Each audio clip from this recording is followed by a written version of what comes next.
গবেষণায় দেখা গেছে পৃথিবীর বেশিরভাগ প্রজাতির মাকড়সা কিন্তু বিষাক্ত। সমগ্র পৃথিবীতে প্রায় 50,000 প্রজাতির মাকড়সা রয়েছে।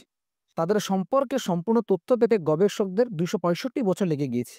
এই মাকড়সাগুলো প্রতি বছরে প্রায় 40 থেকে 80 টন পোকা খায়, প্রাকৃতিক ভারসাম্য তৈরি করে। কিন্তু এর মধ্যে অনেকে আছে যেগুলো খুবই বিপজ্জনক, বিষাক্ত।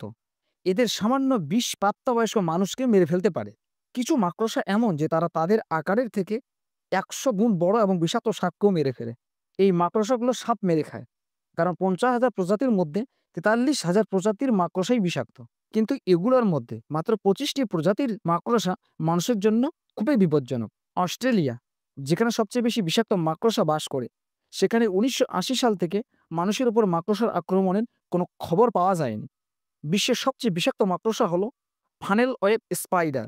এটি এতটাই বিষাক্ত যে এর সামান্য একটুখানি ডোজ পূর্ণবয়স্ক মানুষকে বেশ কিছুক্ষণের মধ্যে মেরে ফেলতে পারে।